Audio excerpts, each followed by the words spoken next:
اس کے جو تمہارے اوپر حقوق ہیں ان حقوق میں سے ایک حق یہ ہے کہ اس کی وصیت کو پورا کیا جائے، لیکن وصیت ایسی ہو جو دین اسلام کے مطابق ہو۔ اگر دین اسلام کے مطابق وصیت ہے تو تب اس پہ عمل ہوگا، اگر دین اسلام کے مطابق نہیں ہے تو اس وصیت کو پورا نہیں کیا جائے گا، اور اگر دین اسلام کے مطابق ہے تو پھر اس وصیت کو سب سے پہلے آپ کو پورا کرنا ہوگا۔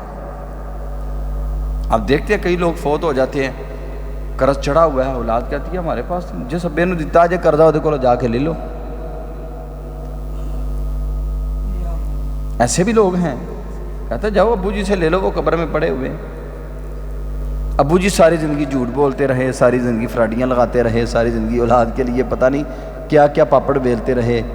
آج اولاد جو ہے نا وہ ایک پل بھر کے اندر ہی، بس ایک لحظہ آن بھر میں اولاد باپ سے بالکل برات کا اظہار کر چکی ہے۔ کوئی بچہ اپنے باپ کا بوجھ اٹھانے کے لیے تیار ہی نہیں ہے۔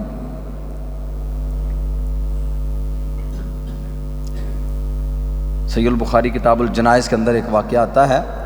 جابر رضی اللہ تعالیٰ عنہ، جابر بن عبداللہ، ان کے باپ عبداللہ رضی اللہ تعالیٰ عنہ، صبح کو احد کا میدان سجنا تھا، رات کو دونوں باپ بیٹا بیٹھے ہوئے آپس میں باتیں کر رہے ہیں۔ صبح جنگ لگنی ہے، جنگ میں دونوں باپ بیٹا شریک ہیں۔ رات کو ایک ہی بیٹا، اللہ نے دیا 7 بیٹیاں ہیں۔ رات کو دونوں باپ بیٹا اکٹھے بیٹھے باتیں کر رہے ہیں، کبھی آنسو نکل رہے ہیں، کبھی خوش ہو رہے ہیں، کبھی رو رہے ہیں، کبھی ہنس رہے ہیں۔ اور ایک باپ اپنے بیٹے سے کہہ رہا ہے، میرے بیٹا مجھے یقین ہے کہ کل میں نے شہید ہو جانا ہے، مجھے یقین ہے کہ کل میں نے شہید ہو جانا ہے، علیہ دین، میرے اوپر قرض ہے میرے بیٹا، وہ قرض آپ نے اتارنا ہے۔ ولی 7 بنات، اور میری 7 بیٹیاں ہیں، ان میری بیٹیوں کو آپ نے باپ والا پیار بھی دینا ہے اور بھائی والا پیار بھی دینا ہے۔ جو لوگ اپنے والدین کے بوجھ اٹھا لیتے ہیں، اللہ کی عظمت کی قسم اٹھا کے کہتا ہوں رب کریم انہیں کبھی اس دنیا میں پریشان نہیں ہونے دیتے۔ ماں باپ کے بوجھ اٹھانے والا وہ قیمتی ترین انسان ہے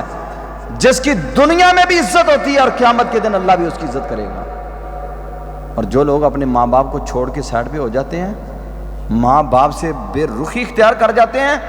والدین کو چھوڑ کے اپنی زندگی جی رہے ہیں، ہماری اپنی زندگی ہے، ابے نے اپنی زندگی جی لی ہے، جو کہتے ہیں ہماری اپنی زندگی ہے، اور بھائی اپنے لیے تو ہر کوئی جیتا ہے، کبھی اپنے والدین کے لیے جینا بھی سیکھیں، کبھی اپنے بھائیوں کے لیے جینا بھی سیکھیں، بہنوں کے لیے بھی جینا سیکھیں۔ پھر بعض لوگ کہتے ہیں دیکھیں جی بہنوں کی طرف سے پریشانیاں آتی ہیں، بھائیوں کی طرف سے پریشانیاں آتی ہیں، یہ پریشانیاں دنیا کا حصہ ہے، اور یہ پریشانیاں آپ کے درجات کو بلند کرنے کے لیے آتی ہیں، آپ کی ہمت اور آپ کے حوصلے کو مضبوط کرنے کے لیے آتی ہیں، یہ پریشانیاں آپ کی نیکیوں میں اضافے کے لیے آتی ہیں، یہ پریشانیاں اس لیے آتی ہیں اللہ تمہیں چیک کرنا چاہتا ہے میرا بندہ چھوڑ کے بھاگ جاتا ہے یا میرے محبوب کے فرمان کے مطابق مضبوط قدموں کے ساتھ، مضبوط اعصاب کے ساتھ ان ساری پریشانیوں، کڑویوں، کسیلیوں کو سہ کے پھر بھی میرے محبوب کے حدیث کے اوپر عمل کر کے زندگی گزارتا ہے، اللہ بھی اپنے بندوں کو چیک کرتا ہے۔ چھوٹی چھوٹی باتوں پہ گھبرا نہ جایا کریں، اور دنیا کے مال کے لیے ماں باپ سے پہلو تئی نہ اختیار کر لیا کریں، دنیا کے چند ٹکوں کے لیے اپنے بھائیوں اور بہنوں سے بے رخی نہ اختیار کیا کریں۔ جابر رضی اللہ تعالیٰ عنہ فرماتے ہیں میرے والد محترم مجھے کہنے لگے بیٹا میرے اوپر قرض ہے، وہ قرض آپ نے اتارنا ہے، اور 7 میری بیٹیاں ہیں، ان بیٹیوں کو آپ نے باپ والا پیار بھی دینا ہے اور بیٹے والا بھائی والا پیار بھی دینا ہے۔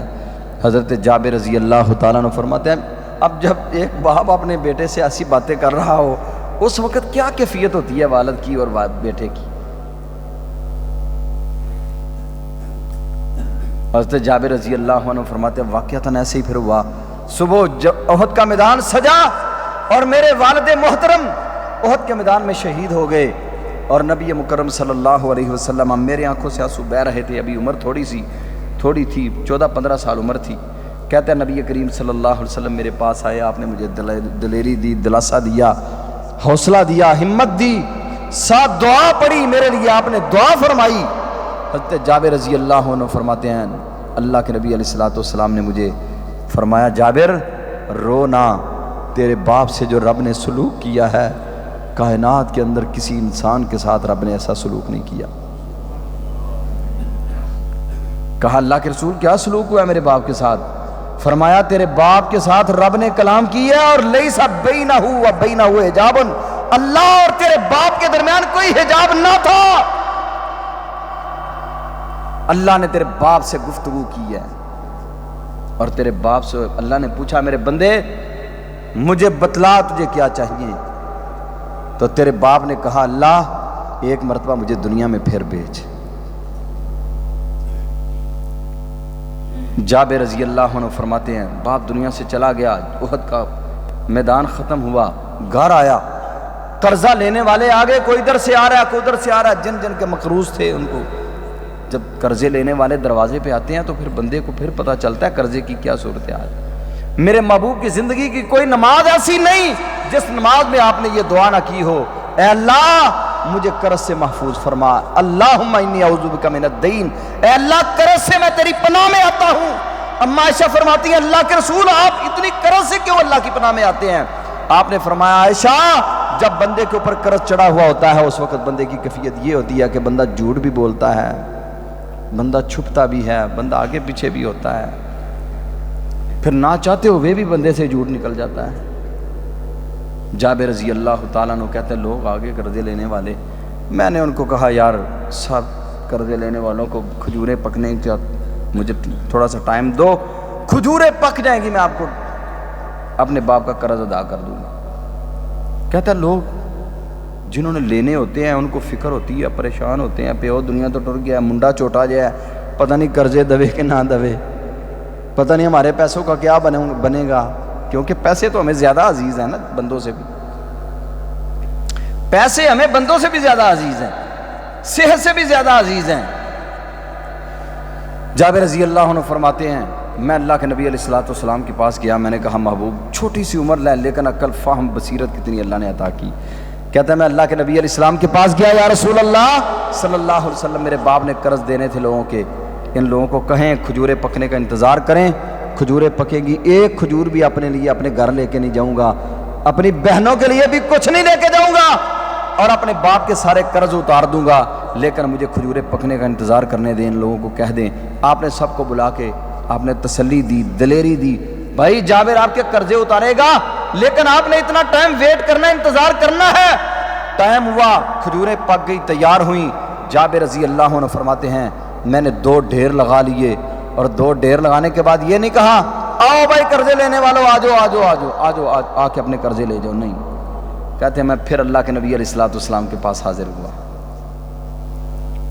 اس کا مطلب سمجھ یہ آتا ہے کہ جب کسی کے ساتھ ایسے معاملات ہوں اور گھر کے اندر تنگی ہو تو کسی بڑے کو، کسی سیانے کو ساتھ لے کے جس کو پیسے دینے ہیں اس کو تسلی دیا کرو، دلیری دیا کرو، بھائی آپ کے پیسے مل جائیں گے، اتنا سا ٹائم ہمیں دے دو، اگلے کو تنگ نہ کرو، جھوٹ نہ بولو، فراڈیاں نہ لگاؤ، بھاگ نہ جاؤ، باہر کے ویزے نہ لگا لو۔ نبی علیہ الصلوۃ والسلام کو درمیان میں ڈالا، معاملہ طے کر لیا تھا، اب اللہ کے نبی علیہ السلام کو لے آیا، یا رسول اللہ صلی اللہ علیہ وسلم ان کو اپنے ہاتھوں سے ہی آپ قرضے دے دیں۔ اور محبوب اگلی بات یہ ہے مجھے اللہ کی عظمت کی قسم ہے میں ایک کھجور بھی گھر نہیں لے کے جاؤں گا، نہ اپنے لیے لے کے جاؤں گا نہ اپنی بہنوں کے لیے لے کے جاؤں گا، آج میرے باپ کے قرضے اتر جائیں اس سے بڑی خوشی دنیا میں مجھے اور کوئی نہ ہوگی، کوئی دنیا میں اتنی بڑی مجھے خوشی نہ ہوگی جتنی خوشی مجھے وہ وقت ہوگی جب میرے باپ کے قرضے اتریں گے۔ اللہ کے پیارے حبیب علیہ الصلوۃ والسلام تشریف لائے، حال حول البیدر، ایک ڈھیر کے ارد گرد اللہ کے نبی علیہ السلام نے چکر کاٹا، بسم اللہ پڑھ کے بیٹھ گئے، آنکھ میں دینا شروع کر دی۔ مال کے کائنات نے اتنی برکتیں ڈال دی، اتنی برکتیں ڈال دی، رحمت للعالمین، شفیع المذنبین، امام کائنات جناب محمد الرسول اللہ صلی اللہ علیہ وسلم لوگوں کو تول تول کے کھجوریں ان کے قرضوں کے مطابق دے رہے ہیں۔ ایک آدمی پیچھے سے آگے آ کے کہنے لگا اللہ کے رسول میرے پیسے زیادہ تھے، پہلے مجھے دے لیں، یہ تو ختم ہو جانی ہے۔ آپ نے فرمایا اپنی جگہ پہ ٹھہرے رہو، جابر آج سب کے قرض ادا کر کے ہی جائے گا، سب کے قرضے اتار کے جائے گا۔ کہتے ہیں حضرت جابر کہتے ہیں اللہ کی قسم سب کے قرضے ادا کر دیے۔ جس ڈیر پر ساری کائنات کے سردار نبی بیٹھے تھے اس ڈیر کی کیفیت یہ تھی کہ جس طرح اس ڈیر سے ایک کھجور بھی نہیں اٹھائی گئی۔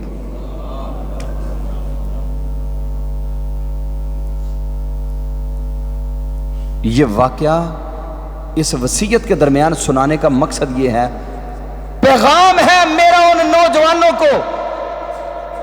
کائنات کے امام جناب محمد رسول اللہ صلی اللہ علیہ وسلم کی حدیث کی روشنی میں کبھی اپنے ماں باپ سے ان چیزوں سے ڈر کے پیچھے نہ بھاگا کرو۔ اگر باپ دنیا سے چلا گیا، اس نے جوانی کھپا دی آپ کے لیے، اس نے اپنی خوشیاں قربان کر دی آپ کے لیے، اس باپ نے نہ رات دیکھی نہ دن دیکھا، آپ کے لیے اپنی خوشیاں قربان کر دی، اپنی جوانی لگا دی، اپنی صحت لگا دی، اپنی ساری زندگی۔ جب آپ خوش ہوتے تھے باپ بھی خوش تھا، جب آپ روتے تھے باپ کی آنکھوں میں بھی آنسو آ جاتے تھے۔ آج اپنے باپ سے اتنی بیگانگی کا اظہار نہ کرو، باپ دنیا سے چلا گیا ہے، باپ کے قرض ادا کرنے سے بھاگ رہے ہو۔ جب قرض ادا کرنے کی ہمت کر لے بندہ، عزم کر لے، ارادہ کر لے، رب کریم اس بندے کو ادا کرنے کی ہمت اور توفیق ضرور عطا فرما دیتے ہیں۔ تو آپ نے فرمایا وصیت لکھ کے سوئے، اس کے پاس پڑی ہوئی ہو، میں نے فلاں کو کیا دینا ہے، فلاں کا کیا، فلاں سے کیا لینا ہے، فلاں کو کیا دینا ہے، یہ پوری وصیتیں لکھ کے اپنا رجسٹر بنا کے اپنے پاس رکھا کرو، پھر سویا کرو۔ اللہ تعالیٰ سے دعا ہے اللہ ہمیں عمل کی توفیق عطا فرمائے۔ اقول قولی ھذا استغفر اللہ لی ولکم ولسائر المسلمین۔